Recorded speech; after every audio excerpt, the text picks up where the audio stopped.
Bismillahi, assalamualaikum warahmatullahi wabarakatuh. Hadirin yang insya Allah dimuliakan Allah, amin. Baik, ngomong-ngomong setengah hidup setengah mati, itulah namanya perjuangan. Apalagi perjuangan seorang perempuan. Perempuan mah kadang-kadang setengah mati setengah hidup. Nggak seneng sama yang mati, demen sama yang hidup, betul? Ya siapapun kagak demen sama yang mati. Ayo, mau ngapain? Mau komentar? Di sini kita melihat ada beberapa istri yang sangat luar biasa. Sebetulnya bukan beberapa istri, tapi istri yang sangat luar biasa. Kok aminnya sedikit sih?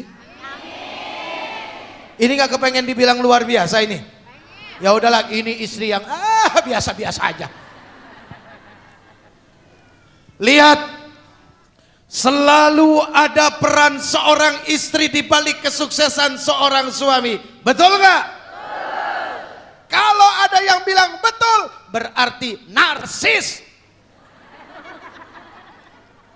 Iya, karena kan yang namanya amal jasa tidak boleh diaku-aku. Ayo, mau jatuh tuh. Yang namanya amal tidak boleh diaku. Biarkan orang yang bicara. Para pemilik amalnya nggak usah ngomong-ngomong, diam aja. Betul, diam. Betul, diam. Kenapa diam? Takut hilang pahalanya Ustadz, kan begitu. Lihat, Rasul sallallahu alaihi wasallam, Muhammad bin Abdullah alaihi salatu wassalam. Lihat kegigihan beliau, perjuangan beliau, pengorbanan beliau. Tidak akan mungkin kalau tidak ada seorang Khadijah yang menopang beliau. Memang udah setelan Bu, sepasang. Ya, sepasang apa enggak? Ada mur, ada baut, ada sendok, ada garpu, ada laki-laki, ada.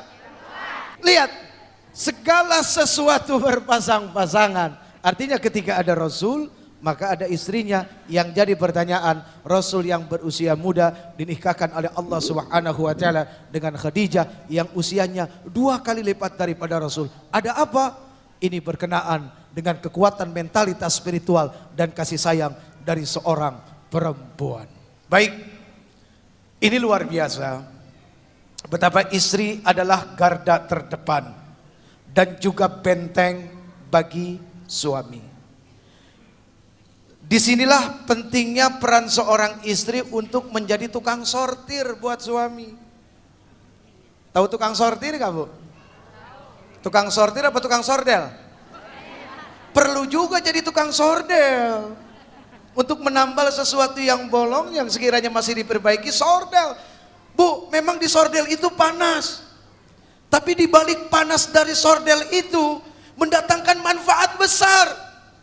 Ya maklum, saya bekas tukang sordel jadi ngerti lah gimana caranya. Iya? Kenapa saya bilang seorang istri itu harus menjadi tukang sortir bagi suaminya? Karena yang namanya suami, pekerjaannya itu di luar rumah, bukan di dalam rumah. Karena perkara di dalam rumah sudah pasti ini urusannya zaujah, urusannya para istri. Para suami keluar, langkahkan kaki, disertai dengan ridha Allah, kemudian dengan niat yang baik bahwa semua perkara yang dilakukan adalah ibadah, bukan yang lain. Yang namanya orang di luar itu akan ketemu macam-macam urusan. Urusan yang disenangi atau urusan yang tidak disenangi. Begitu ya Pak ya? Seperti itu. Apalagi misalnya suami kita adalah orang-orang yang memang dianggap very very important. Important ya Bu? Bukan important, lain lagi kalau important ya. Itu juga bikin pusing soalnya. Apalagi suami kita adalah orang-orang yang dianggap VIP atau VVIP. Sudah pasti sentuhan dan benturannya itu dahsyat.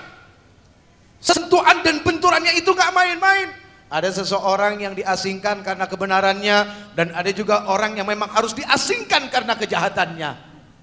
Akibat dari sesuatu yang buruk yang dilakukannya. Nah perkara itu sudah pasti hanya dia, istrinya, dan Allah saja yang tahu. Kita ini semua jadi penonton yang menebak-nebak. Tapi insya Allah kalau orang baik itu nggak bisa dibohongin dari wajahnya, betul nggak? Betul nggak?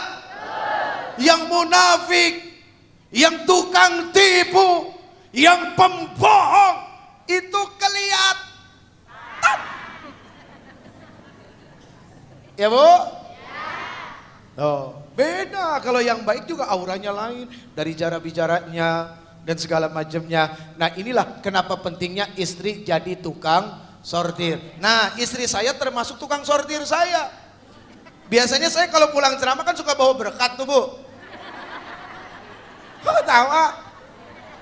Bawa parcel buah ya kan. Begitu sampai rumah disortir dulu sama istri saya. Mana mangga yang bagus, mana yang benyek dipisahin. Mana anggur yang bagus, mana anggur yang jelek dipisahin. Artinya memang harus seperti itu. Awas, jangan silau dengan apa yang dibawa suami. Maaf, misalnya biasa gaji suami 2 juta, notiau, tahu notiau? Notiau nggak tahu? Moya. Biasanya suami datang bawa gaji 2 juta, tiba-tiba sekali waktu datang bawa 5 juta. Jangan melotot lihat nilainya yang banyak, tanya.